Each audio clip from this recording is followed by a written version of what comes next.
ఈ రోజు మనందరం కూడా సంవిధాన్ హత్య దివస్, ఎమర్జెన్సీకి 50 ఏళ్లు. 50 సంవత్సరాల ముందు జరిగిన సంఘటన మనం అందరం కూడా ఒకసారి నెమరు వేసుకుని మళ్ళీ ప్రజాస్వామ్యం పట్ల మన విశ్వాసాన్ని పెంచుకోవడం కోసం ఏర్పాటు చేసిన కార్యక్రమం. భారతదేశం అతిపెద్ద ప్రజాస్వామ్యం, 146 కోట్ల జనాభా. భారతదేశానికి స్వాతంత్రం వచ్చి 78 సంవత్సరాలైంది. 8 దశాబ్దాల ప్రయాణంలో దేశంలో ఎన్నో మలుపులు చూసింది, ఎన్నో సవాళ్లు ఎదుర్కొంది, ఎన్నో విజయాలు సాధించింది. కానీ ప్రజాస్వామ్యాన్ని కాపాడుకున్న ఏకైక దేశం భారతదేశం అని చెప్పి మరొక్కసారి మీ అందరికీ విజ్ఞప్తి చేస్తున్నా. అయితే ఈ వెలుగులు ఒకసారి చూసిన తర్వాత ఏదైతే ఎమర్జెన్సీ రోజు ఒక చీకటి.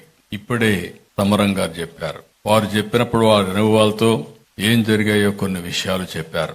అదే మరి నారాయణరావు గారు కూడా కొన్ని విషయాలు మనకు చెప్పారు. ఇక్కడుండే నాయకులు కూడా అనేక విషయాలు చెప్పడం జరిగింది.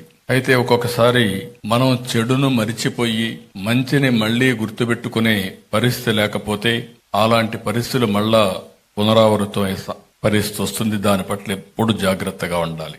గతం ఎప్పుడు కూడా మనం మర్చిపోకూడదు. మంచి రోజులనే కాదు, చీకటి రోజులు కూడా గుర్తుపెట్టుకోవాలి.